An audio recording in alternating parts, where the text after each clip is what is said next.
It's been a long time away from this particular track, but the European Le Mans Series returns to Emilia-Romagna and to Imola for the second round of their season in 2022 after action-packed an event in Castellet in the south of France for the first round in April. 4 weeks on, we're here under beautiful skies. It's wall-to-wall sunshine, temperatures in the high 20s, 28 degrees Celsius currently, even hotter than a couple of hours ago now at track level, creeping up to 42 degrees Celsius, 40% humidity, and the wind has picked up very slightly as well. But the iconic shot of Imola with the new media centre building and other facilities as well beneath.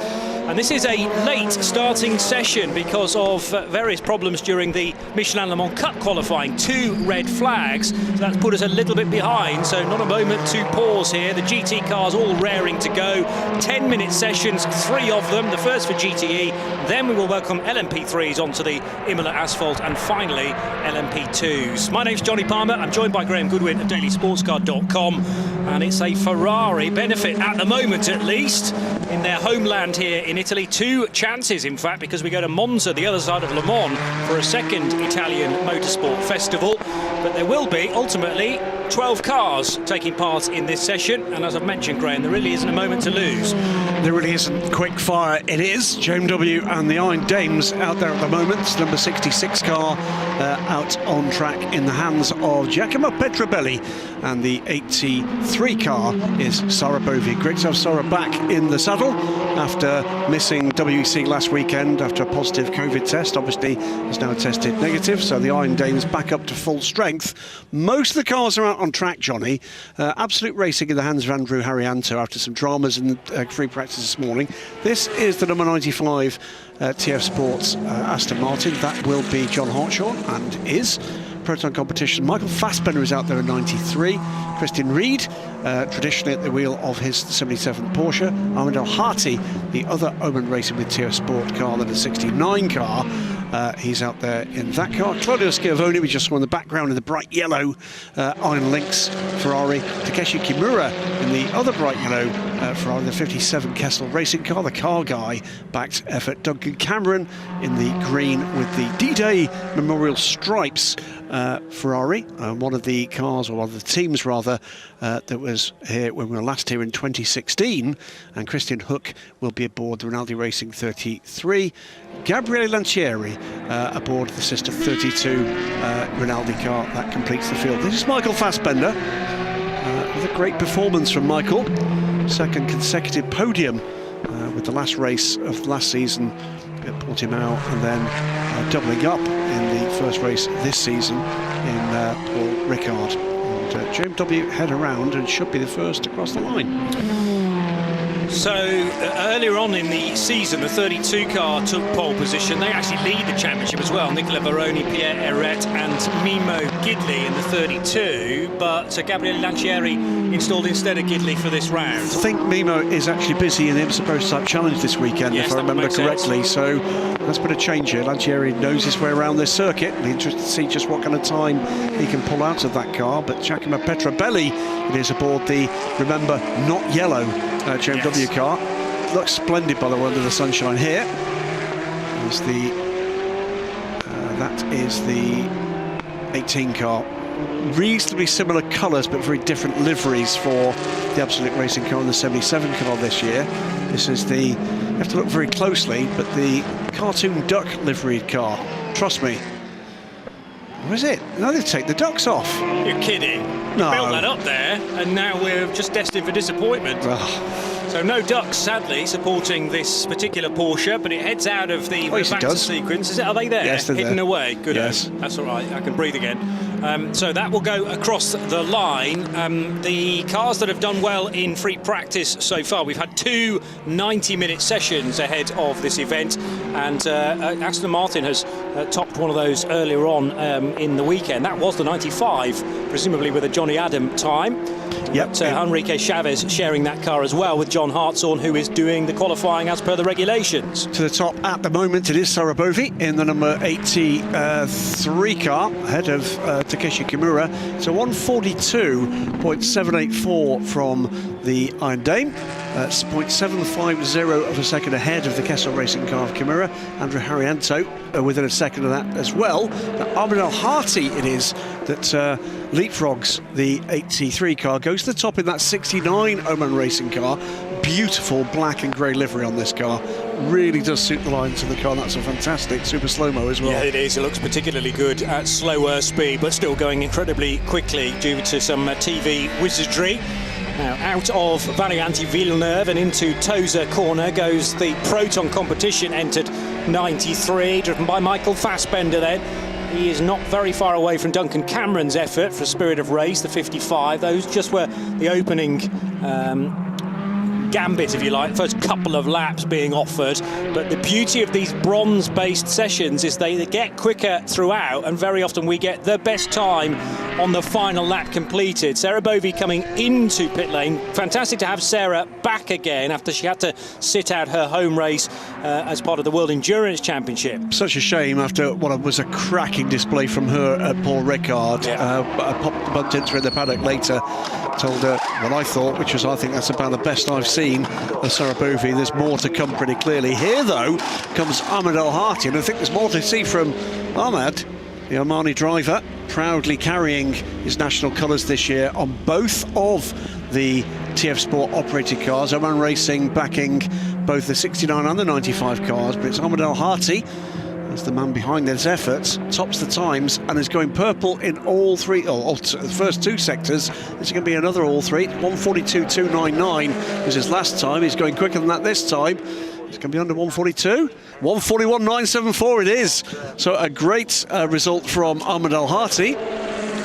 Yeah, mightily impressive from the Omanian, and he will stay out potentially to go even quicker than that. Sarah Bovey has rejoined the session in the Iron Lynx all-pink Ferrari, and Jacopo Petrobelli in the JMW Motorsport car. That's this machine exiting Varianti Alta and heading down the hill. You wouldn't believe the track's still sort of beyond that horizon, but it is. It drops away severely and into Rivazza corner, where you've got to leap on the brakes, not only because you're pelting towards that scene at high speed, but because of the downhill as well that adds yet more momentum. Well controlled from Petrobelli, and out of the second of the Rivazzas, almost fully on the green concrete there. You've got to be careful to keep at least the thinnest slither of Goodyear tyre at the right side of the white line, streaming across the line, and Petrobelli stays third with an improvement in time. 143.150. Amazingly, despite the commitment, they're over a second off Ahmed El Harti, because how well he's going at the moment. Sarah Bovey back into the fray, by the way. She's 8/10 down on a rampant Oman Racing man. He's also put, by the way, a fastest first sector in for another lap, but I think may have lifted off a little in sector 2. Just over 2.5 minutes to go in these quick fire sessions. They do get away from you, don't they, if you don't keep an eye on those on the clock. And that was a bit of a moment for the 93 car. That's Michael Fassbender. Yes, it is, facing green concrete wall, but hopefully he didn't make contact with it. Coming out of Tosa, was that? Or maybe the other side of that corner, which is turn 7 in this weekend's configuration. Not, of course, using the motorcycle chicane at the end of the lap, but some tight and twisty chicanes nevertheless designed for cars, particularly at Tamburello and at Varianti Alta. Heading in that direction now and enjoying a Porsche into Acqua Minerale and back out again. This is the 18 car of Andrew Harrianto, cresting the rise with the Goodyear banner in the background. 4th position so far, and not very far away from some good sector times. However, it's not like to be an improvement. It is, though, for Gabriele Lancieri, who moves up to 4th position in the number 32 Rinaldi racing car. And we're just getting word that Takeshi Kimura's current lap will be disallowed for track limits. He's breached those in the middle sector for Kessel Racing. Yeah, it's Ahmed El Harti with another purple sector, and looking to put this beyond the reach of Sarah Bovey, who's put in a quicker time than she's done before in both the first and the second sectors. She's on within a 10th, Johnny, of pole time here on this lap. Ahmed El Harti looks like he's not going to improve here without a spectacular effort in this final sector. And right behind him is Sarah Bovey, so she's got the yardstick right there. Yes, 0.8 of a second, but shaving time off that for the first couple of sectors. Legal lap so far for both involved. Ahmed Al-Hati neat and tidy into Rivazza, and if anything, Sarah Bovey visibly quicker through that first left-hander towards the end of the lap. So Al-Hati will be the first across the line. Lost a smidge of time in the middle sector, 3/10 on Sarah Bovey's current effort. So how good is this going to be for Sarah? She's lost a little bit of time in the closing stages. Now, whether the Aston was a bit of a distraction for her, therefore. So gain, and then loss, which means that there was no improvement. Apologies, Johnny. Watching the Lancieri and also watching Andrew Haryanto. He's had a bit of a snafu in the middle sector. An improvement, by the way, from Michael Fassbender after gathering that one back up.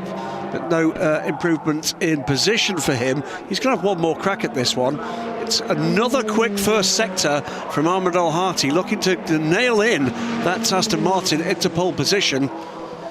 And Lancieri's crossed the line to be the first car to receive the checkered flag, so that will be it for the Italian. Third fastest at the moment. He did that on that lap just completed, a 1:43.075, so it'll be no better than third, but could have timed that perfectly to leapfrog Giacomo Petrobelli for JMW Motorsport. Andrew Haryanto running in fifth position. Takeshi Kimura has confirmed.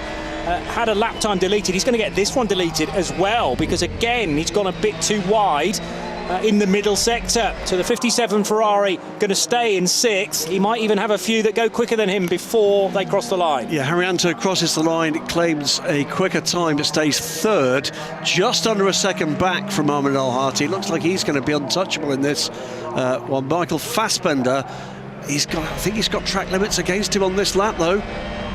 Or is it this final lap?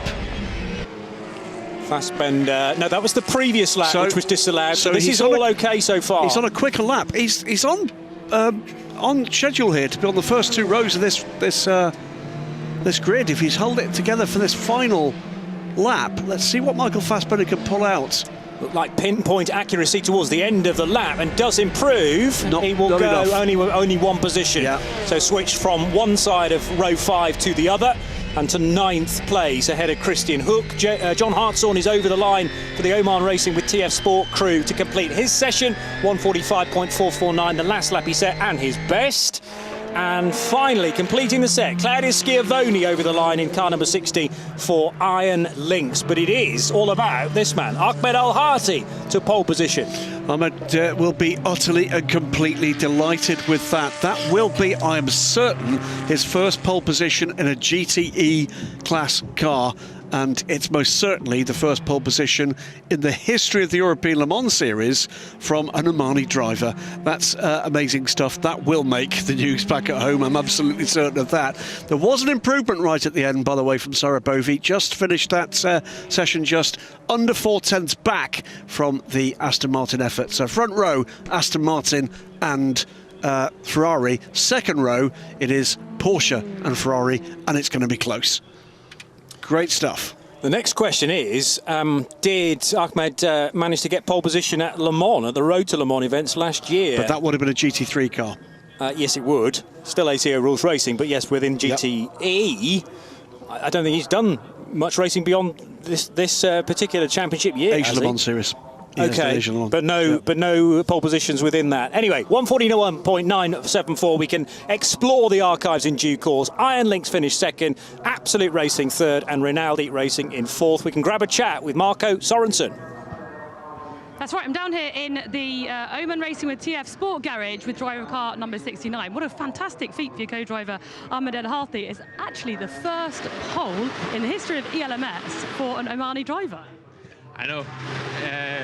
Ahmed he's been super quick here. I think this track really brings out the best in his driving style. And basically throughout the whole weekend, everything we've been talking to him about driving style and all this, he's just been able to build on top of his own style. So I'm super happy for the whole team. And it was a great lap, so it'll be a good race tomorrow. Thank you very much. Thank you. Well, having a pucker world champion in your corner is no bad thing. Marco Sorensen, of course, part of the victorious Aston Martin Racing, the Dame Train effort with Nicky Team. And it does beg the question, doesn't it? I mean, clearly Ahmed will be learning the code of a non-ABS braked GTE car. If he's getting this good this quickly, what else might come out of this effort later this season, Johnny, for the European Le Mans Series? Ahmed Al-Hati has had success in GT3 Aston Martins down through several years now. It really is a matter of fine-tuning the skill set to see what we'll get. So this is going to be one to watch. He spent goodness knows how many years in the UK racing Porsche Carrera Cup GB, and there wouldn't have been any driver aids on those cars either. No. You know, certainly no ABS. There are now more recently on modern-day Porsche Cup cars, but I think in those days he would have had to have driven with the finesse necessary, and probably learning from all those years and applying that now. He's reached GTE level. Exciting times. On to LMP3 and 13 cars in the LMP3 class. If you joined us a little earlier for the Michelin Le Mans Cup efforts, there's 30 plus in that. 13 of Europe's premier LMP3 competitors about to take to the track, and some familiar names, some familiar faces, some familiar liveries. This is one of them. From the Inter-Europol competition team. And for the most part in this field, Johnny, it's two-car teams this season. That's something they've tried to kind of nail in for the European Le Mans Series.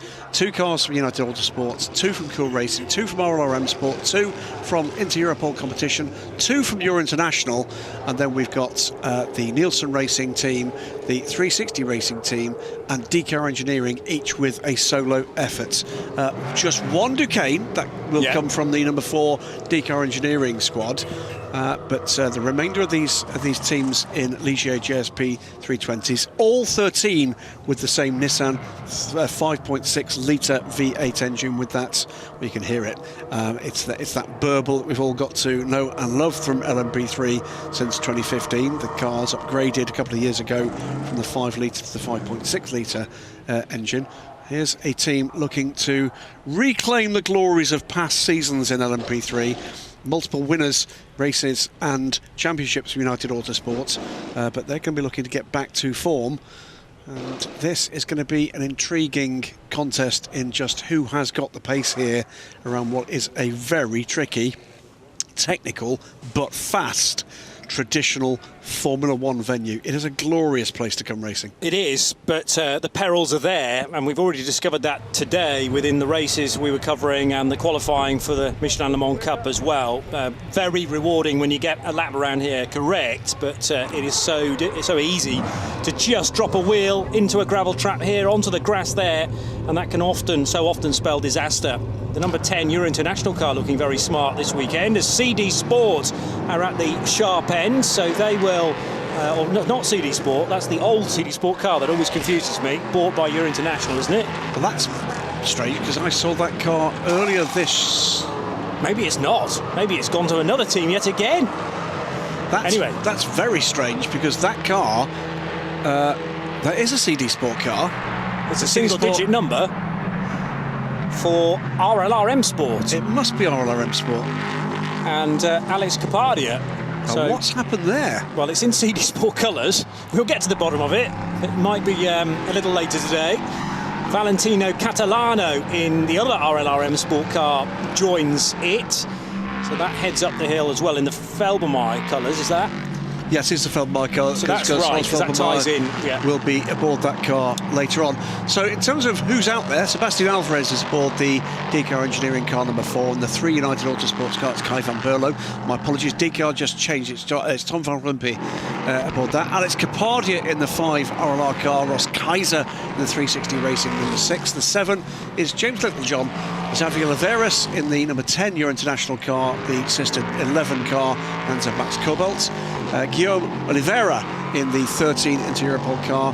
There's Noam Abramcic in the 14 sister car. RLRM Sports number 15 is Valentino Catalano.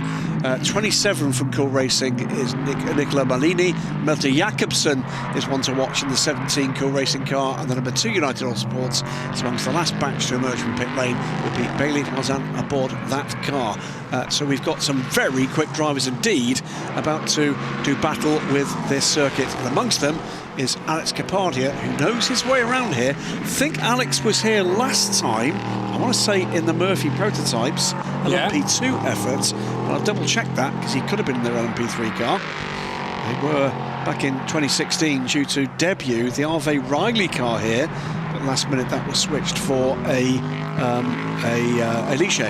It was the Murphy three-dimensional.com Ginetta with the Nissan engine that Alex Capardia drove in 2016 around here. That was the last time the ELMS were in this part of Italy. And heading up the hill then, Alex Capardia in colours we would normally associate with another team, but RLRM Sport very much adopting them, and he will be the first to give us an idea of where the pace is in this revisiting year to Imola, driving through a blizzard pretty much at the start-finish line because of the extended tree blossom this year. The number 3 car, Kai van Berlo, and Bailey Voice in the number 2 car, not very far away. But Kai van Berlo now sets a very decent first sector time at 20.8. Squirming and sliding his way out of Variante Villeneuve. Careful not to drop any of the Michelins into the gravel. Just about avoided that.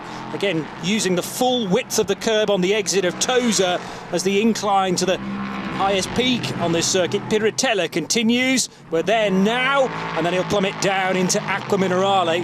The pace of this Ligier looking very good in the opening phases.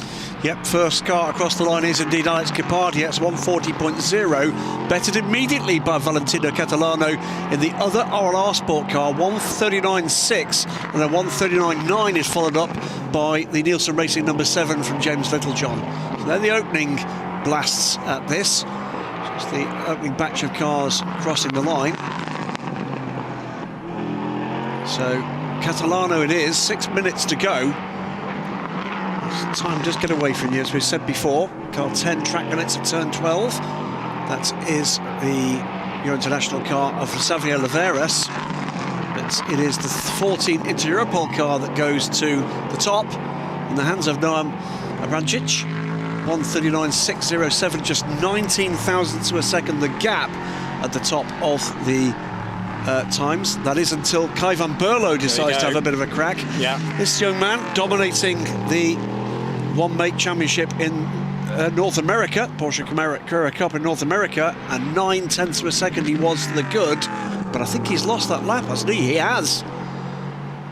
But it's his sister United Autosports car, the number 2 car of Bailey Voisin, and he goes to the top, 139.273. Max Cobalt 26 thousandths off that as the 2 Cool Racing cars are lapping in formation, and it's Malte Jakobsen that goes to the top, a full second ahead.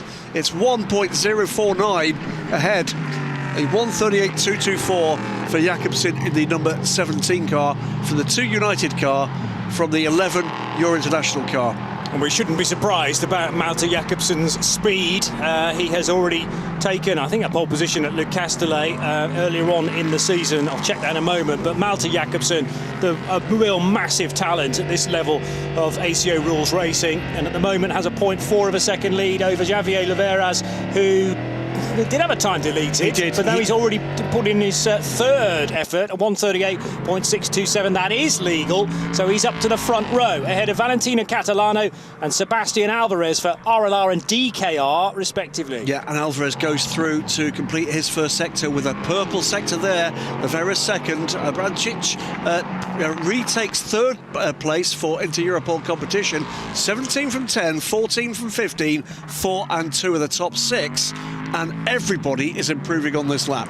There's Max Cobalt going through Rivazza, the car looking like it's on rails as he exits the second of those left-handers at turn 19. Takes plenty of the green grasscrete stuff as well on the inside of that little kink where you've got the pit wall perilously close to your right-hand side. Gets to the start-finish line in as straight a line as possible. Guillaume Oliveira to the front row now as well with a 138.4. So that's mightily impressive for the Inter-Europol competition driver. Within 0.2 of a second of Malte Jakobsen. Yeah, absolutely right, and also improving last time around. Bailey Voisin did go up to second place, just edged back to third by that effort from Guillaume Oliveira, but he's edged back a further place because Alex Capardia comes through. He takes third quickest. He's just a quarter of a second off pole position But Bailey Voisin is the best of the United Autosports pilots, running 4th fastest. He's now, though, overtaken, as it were, or time bettered by Javier Oliveras for Euro International. So is it the Spaniard back up to 3rd, Alex Capadia down to 4th, and Voisin, the Swiss driver, is running in 5th position now, ahead of Sebastian Alvarez, Noam Abramcic and Max Cobalt, still with some time to find Cobalt, because he's flirted with the front row, just didn't do the time legally. This one could be pretty special, though. Abramcic goes to the top, and it's 31,000 second quicker than Malte Jakobsen, but Jakobsen has 2 purple sectors on this lap. Astounding times here. Top 11 cars are within 0.7 of a second of each other. Down the hill to Rivazza. Guillaume Oliveira won't like this. He's been nerfed off the front row, so this is a chance for him to improve again.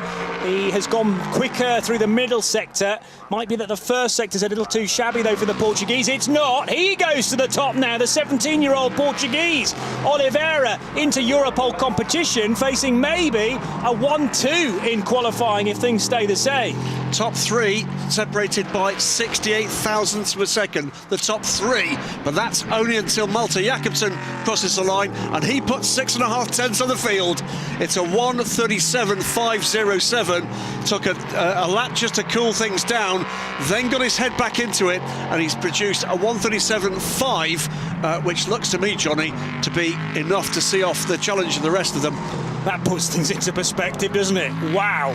Everyone's toying with tenths, and then Jakobsen over the line is over half a second quicker than everybody else. Plugging the gap, though, Sebastian Alvarez for DKR Engineering, the team from Luxembourg, and former champions in this series, multi-champions in the Michelin Le Mans Cup.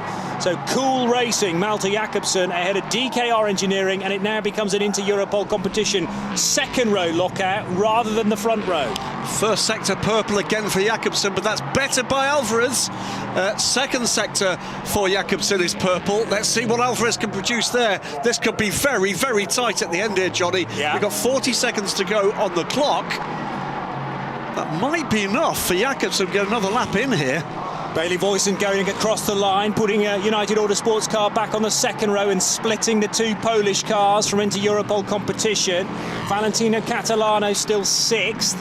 And yes, a time disallowed for Noam Abramcic in the Inter-Europol competition car, and Kai van Berlo has had a time deleted too for United Autosports. Jakobsen about to cross the line. He will get another lap. Look like 6 seconds. He does improve. It's a 1:37.182. That's opened the gap to 8.5 tenths back to everybody else, and one more lap for the young Dane. But not for anybody else. If his checkered flag comes out, that's the end of the session for both the RLR M Sport cars. They'll do no better than 6th and 7th. What can Alvarez do? He crosses the line. He does improve, cuts the gap in half. It's just under half a second, but it's not going to be pole position. Who else can do anything about that attack from Malte Jakobsen? I think the answer is nobody. That was a great lap, though, from the DKR Engineering driver, Sebastian Alvarez. Well, the best Sector 1 times are 20.4, held by Sebastian Alvarez, and only but he's been disallowed for track limits. I was about to say only 2 tenths away from that, Guillaume Oliveira, but he's messed up the middle sector and been pinged for track limits, presumably on the exit of Tosa or maybe Piratella. So that's not going to count. And who else are we looking at? Malte Jakobsen can complete this lap, but he's reined back the pace significantly. Bailey Voisin is not going to be on pole position. He does have it within the car, yes, to improve from what is currently, whereas Bailey Voisin, he's just crossed the line, 4th place, and that was an improvement. Yeah, he's gained a spot because he's jumped ahead of Guillaume Oliveira, who is about to complete a lap, which I'm sure in his mind will be a good one. But no, A, it was disallowed, and B, he's obviously got the radio message about that because he pits at the end of what was his 5th lap. Nicola Molini leaving it very, very late. Molini up to 5th position. I was just about to say, we've still got to wait for the Cool Racing car to cross the line. He bags a 3rd row start, and that will confirm that his teammate, Malte Jakobsen from the Swiss squad, Cool Racing, will get pole position here in Imola. And it's half a second, Graham. Half a second on such a competitive session otherwise. But we talk about this young Dane quite a lot. quite rightly so. We are seeing again LMP3 beginning to produce the evidence of stars right now in this series, but in the future, who knows? So in the closing stages of this session, Malte Jakobsen didn't need to go any faster. He'd already managed to post the absolute best middle and final sectors. He's a former champion in F4 single-seaters in Denmark. He then went on, well, in 2020, he was already in ACO rules racing, and we're now 2 years on from that, clearly. 137.182 for Malte Jakobsen makes it 2 poles from 2 attempts. DKR Engineering have to make do with a front row start. 0.492 of a second is the difference. Third position was the fourth position was the United Autosports car, then 5th place for Cool Racing. This is going to be a hell of a race. Yeah, I mean, you've got to work in the variables of 3 different drivers in the main part. Remember, 3 stops as well if it all goes to plan, 2 of which need to be done to the minimum pit stop reference time. So someone who was waxing lyrical about Malte Jakobsen in France is Mikey Benham. Here he is again. Another ELMS round, another pole set by Malte. Just tell us, put you in good stead for this race, but what is going to be tricky about the race this afternoon, tomorrow? Oh, everything. You know, we've got a lot of strong guys, a lot of strong teams out there. You know, Malte's been working very hard this week. Well, to be fair, for all of us, it's pretty much the first time we've ever been to Imola, so it's been a steep learning curve for everybody. Malte's been spending a lot of time with the driving coaches, with Max on setup to get the car right, and evidently we're not in a bad space right now, but you know, tomorrow's a very, very long race. Anything can happen. It's a nice place to start from. We wouldn't want to start from anywhere else, but it's just quali. Okay, thank you very much.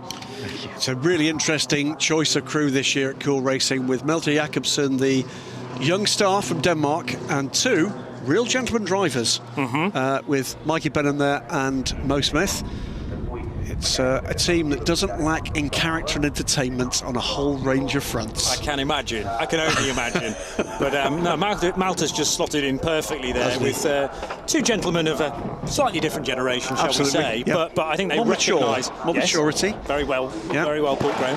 I think they recognise what sort of a talent they've got on their hands. There's no doubt about that. Absolutely no doubt about that. They know that, if anything, Malte may be able to bring advice, guidance to them, and they will welcome it with open arms. But they've also got their part to play in the race, and to be able to hand the car, presumably to Jakobsen, for the closing couple of stints. We've had the palate cleanser, yes, with GTE. We've had the garlic-flavoured breadsticks that are LMP3, and now it's time for the main course. It is 17 LMP2 cars about to take to the track.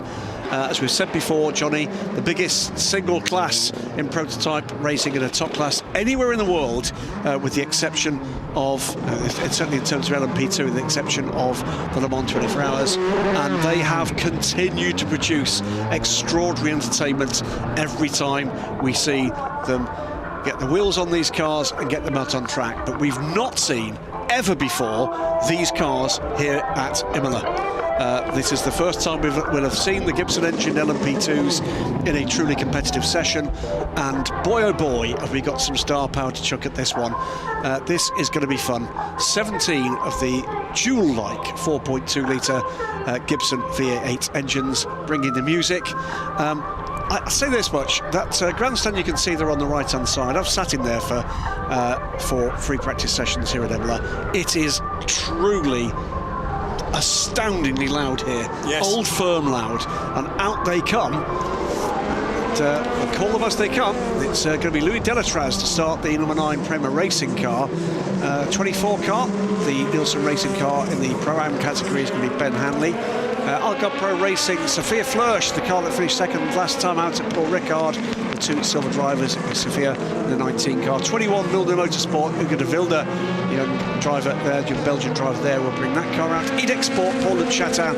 Reshad Jerius in the Duquesne number 30. TDS Racing Viante is Matthias Besch, he's fired up this weekend. Jack Aitken in the Racing Team Turkey car. He was epic at Paul Ricard. BHK Motorsport and Sergio Campagna. FIA in the number 37 Cool Racing car. The one missing there is Phil Hansen, is in the 22 United car. It is David Drew in the Pro-Am entered 40 from Graf Racing into Europol, but Pietro Fittipaldi aboard the 43 car. The second Algarve Pro car, that is their Pro car. Alex Peroni, he was top in one of the sessions. We've got problem for the number 24 car by the look of things. Yes. Keep an eye on that one. Jasmine Jafar in the Team Virage car, number 51. Jan van Utet will contest the session for Panis Racing in AF Courses. 88 car is Alessio Rivera. Now, it looks to me like they're going to get that to a place of safety, and we might not get a delay here. Being gently eased back. The problem is it's very uneven ground there, and the car is yellow flags, somewhat porpoising, to use that phrase. One wheel dangling in the air at times, but it's being inched backwards now down the hill, and hopefully within the concrete wall overlap where the marshals are based on the exit of Tosa. One of those names you mentioned, Matthias Besch, he was one of a trio of drivers who won here last time the ELMS competed in 2016 with a certain Rio Hirakawa, who's doing very special things with Toyota these days, Gazoo Racing and Pierre Thirier. So that gives you some perspective. It was a closed cockpit car, the Thirier by TDS racing machine, but it finished ahead of the G-Drive Racing Mighty 38, which in those days was open cockpit. It was, and went on to win the championship, and that car has been recovered, by the way, behind the wall immediately, unless it's restarted it. He's either been recovered, or, because we couldn't see the car, we could see an intervention vehicle, or he's restarted the car. So yet to see times coming through yet. Some of them might have been affected by brief yellow flags being shown on the exit of 7. We are now, yeah. I think for the most part, Johnny, that would have been cars on their opening laps, not their flying laps. Alessio Rivera is on the fly now, and I think will be the first to score a properly quick lap here. Hugo de Wilde has stepped too far over the white line, though, on his first effort at a flyer, so middle sector already outside track limits, and he'll have to go again, but he's got time to do that because 6 minutes and 45 seconds, but we've already had basically 1/3 of this session. That's how quickly time trickles away in the hourglass. Over the line, not as badly affected by the blossom as earlier on for the first session, and indeed for Le Mans Cup qualifying too. Car 28 gets a time deleted, which will be Paul-Luc Chatin. That was a problem in the final sector, maybe at either of the two Rivazzas. So Alessio Rivera setting the pace, as he did so expertly well at Spa in the World Endurance Championship as well, for his second pole in that category. Remember, we do have Pro-Am as a subcategory within LMP2. 7 of the 17 cars are entered as Pro-Am driver lineups, which they all include one bronze. Hearing 24 lost a wheel. By the look of things. That'd be why it was, yes, indeed. Yeah, bouncing up and down then and making it look like it was uneven ground. Yep, so 5.5 minutes to go. Rivera from Van Utet, Delatraz, then Phil Hansen, Matthias Besch, and then FIA. 4 of those cars in the 132.8s. This is, again, a session that is mouth-watering in terms of what it's showing us we're going to get for the race tomorrow. We've got a packed weekend of racing around the world. Follow us here, because you've got two absolute crackers coming for the Michelin Le Mans Cup and the European Le Mans Series. We already had a really good race in the Ligier European Series. One more of those to come as well. We might get some dinner at some point. That might be quite nice. Maybe, yeah, but, you know, we've got to concentrate on the important things. 2 absolute crackers, often a way of describing me and you, I've heard, as well. I get that a lot. Yeah. Out of Variante Alta goes the 31 car, which is Matthias Besch. He's on it now. For a very special lap here. 2 purples so far, and all within the white lines. However, Job van Uitert and Louis Delatraz, middle sector is the issue, as it is for Yifei. So they've all got times, these current laps, for those drivers that will not count. Massive cloud of tyre smoke there that Besch has to work his way through. He was a winner in 2016, the last time the ELMS raced here, and he doesn't quite get provisional pole, misses out by 0.2 of a second. Indeed, it was just that final sector that let him down. So who out there is going to do good things here? Richard de Gerius up to 7th in the 32 Kane car. Teams look on. Besch has got he's just got that kind of attitude around the car that he's looking to prove a point here. I'm still very relevant here. And I want to show you what I have got in this TDS racing car. Yeah, he's had some difficult years in his career and continued to fight back after setbacks for the last couple of years, really. But brilliant to have him back in LMP2. And, you know, you only have to explore the archives from 5-6 years ago to realise how good he has been in the past, and he's lost none of that form. So Matthias Besch out of Acqua Minerale, over the brow, with Varianti Alta in the distance. Slows the car up nicely, taking a fair bit of curves. So the car's two sides of two wheels hopping up into the air briefly, landing safely. And how does this lap compare to Alessio Rivera's from earlier on? Rivera's pitted, by the way, to take another set of Goodyear tyres. So he returns to the racetrack, as does Joop van Uitert, Louis Delatraz and Phil Hansen. Matthias Besch might think about doing that. Actually, he's not going to have enough time because he'll need to complete this lap, and there then won't be time to do a slowing down and a retire. So what's the time like? This is not the time. One, is it? This is the time. Okay. This is the lap now for Matthias Besch. Yeah, but he's got to be perfect. He has given up the chance to take new tyres, whereas everybody else around him on the timing screen now has a new set, probably brand new Goodyear tyres to lean on. And the key now is going to be, do we start to see purple and blue sectors emerging in these laps? And the only one we've seen so far is from Pietro Fittipaldi, who's yet to set a flying lap. Jack Aitken, though, will be attacking this session. Another driver that has not yet set a flying lap. This is his first attempt at that, and it will be one of two goes he gets at putting in a lap that's going to be good enough to put that car on pole position. So, very neat and tidy and on point at Tamburello. This is Varianti Villeneuve, curb on the way in and particularly on the way out. Then hustle the car from one side of the track to the other to be on the natural racing line into Tosa, which is a late turn in apex, and you want to try and straight line the exit as much as possible because you've got to haul uphill then to Piritella, which is where Jack Aitken has reached now. Two drivers on good laps here. One of them is our pole position sitter at the moment. Alessio Rivera has gone purple in the first sector. Doesn't look like it's a good enough lap, by the way, for Matthias Besch to improve. Also improving at the moment, Paul Chatan on a good lap, Jasmine Jafar on a good lap. They both need to improve. Jafar is 11th. Chatan, the third of our drivers, that doesn't yet have a time. It's a further improvement for Rivera in sector 2.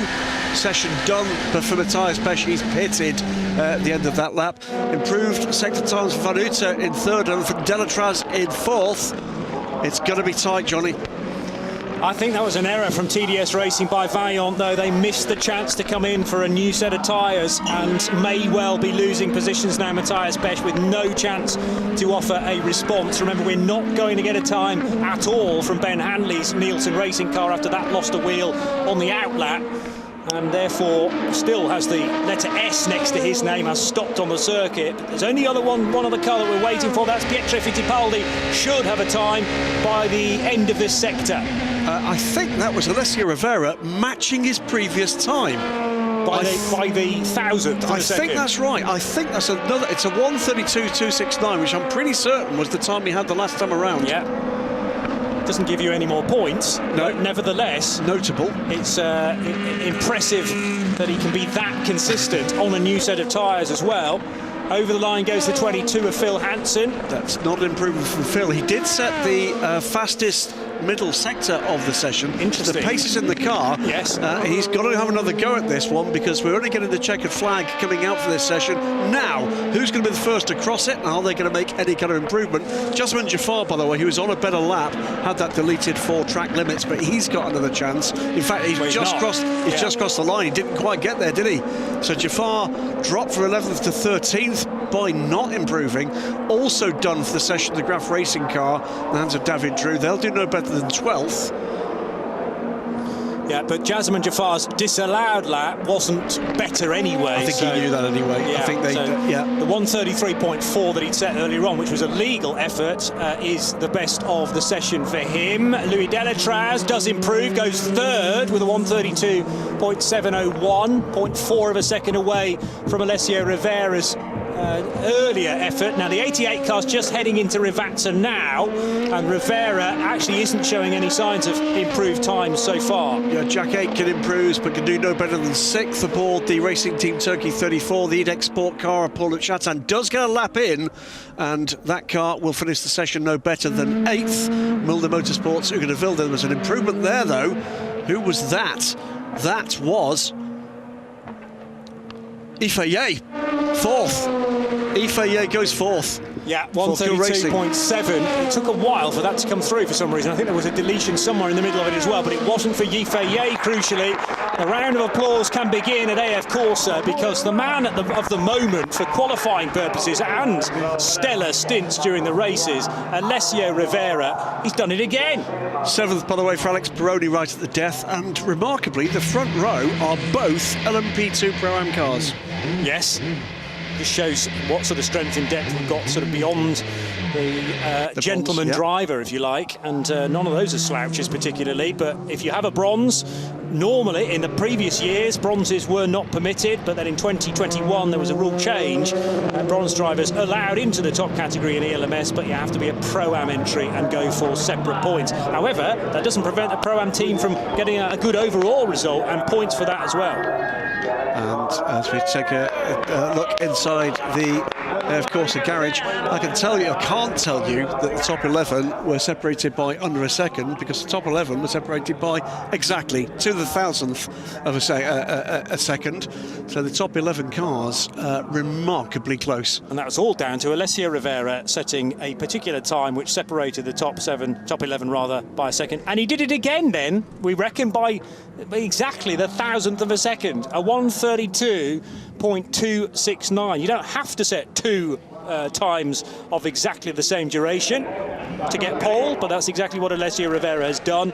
So he's now taken 2 pole positions to kickstart his World Endurance Championship career, and a pole position here in the second race of the ELMS season. 1:32.269 betters the time offered by Matthias Besch in the TDS Racing by Vaillant crew. That's exactly the team he won the 2016 4 Hours of Imola with, and Besch will have to make do with a front row start on the outside of row 1. Then Prema Racing and Cool Racing the second row. It will be Panis Racing and United Autosports for Job van Uitert and Phil Hansen to start from the third row, ahead of 2 more Pro-Am cars locking out row 4. Algarve Pro Racing's Alexander Pironi and Jack Aitken got as high as 8th place after it did take a while to get to muster a time at all from car 34. And to complete the top 10, EDEC Sports Paul-Luc Chatin and Richard De Guiras in the Duquesne team number 30 car. So some spectacular stuff in all 3 qualifying sessions. LMP2, AF Corsa, what a remarkable start to the year this effort's got. Of course, they're running parallel programmes with the team in the WEC and ELMS. That is 3 poles out of 4 starts across those both competitions. Well, I'm going to go down now to Hayley, who's in the AF Corsa garage, and she's got Francois Perrodo, a very proud boss of this effort. Absolutely, a very proud boss right here. He's just popped his sunglasses down. You're just saying after Sebring, Spa, now Imola, poles all round. I mean, Sebring, of course, the first ones with WEC. But tell us about how you're going to go into this. What are expectations here at Imola? Alessio does have experience. He does know the track. Will that help at all? Well, I mean, I'm so happy for the kids because they're rookies in the LMP2. The team are rookie in LMP2, so are the engineers. So it's exactly what I said after Sebring, Spa, and now Imola. It's absolutely amazing. So as far as we're concerned, I'll take the start tomorrow. So we need to stay focused on our championship, which is LMP2 Pro-Am. So, you know, keep it on the black stuff. Don't make any mistake. Keep the head cool and see what happens. Narrow track is going to be quite tough with the traffic. Yeah, it'll be very tough. So, you know, I'll keep my head down, do my race, and see what happens. Great, thank you very much. Thank you. Well, they've proven to be an awesome trio to this point, and be a brave person to bet against them, at least finishing in the top 6 tomorrow, let's say, even in the overall positions, because you've got that superstar Rivera, who doesn't know he's in a Pro-Am car? Not at all. Here's the thing, as Francois Prodin, what a delight it is to get him on mic. He's just such an enthusiast. It's not just the Rivera. Nielsen, Nicholas Nielsen set pole at Sebring, and massively impressed, by the way, my co-commentator for WC and Davidson in doing so. Rivera then repeated that feat in Spa and has done it again here at Imola. They are not easy tracks to set a pole position on. And the question here, Johnny, is not just about the race tomorrow, but what adventures lie ahead for those two young men. There is a gorgeous car soon to be revealed. I have zero doubt they're on a shortlist. So we now look forward to the race tomorrow, which is slightly later than you might have been accustomed to in recent years in ELMS. Normally an 11 o'clock start on Sunday. It's 11:30, so you don't have to readjust too much. That means we're going through till 3:30 local time, and we'll have all the build-up from about 20 minutes out. So 10 minutes past 11 local. Wind that clock back if you're in the UK, of course. And set for, again, glorious conditions as far as I can tell on the forecast. Why not join us for the full duration? It's the 2022 edition of the 4 Hours of Imola, back to the championship after a 6-year break. And isn't it brilliant to be here once again? My thanks to Graham Goodwin from Johnny Palmer for our coverage from qualifying. Join us tomorrow.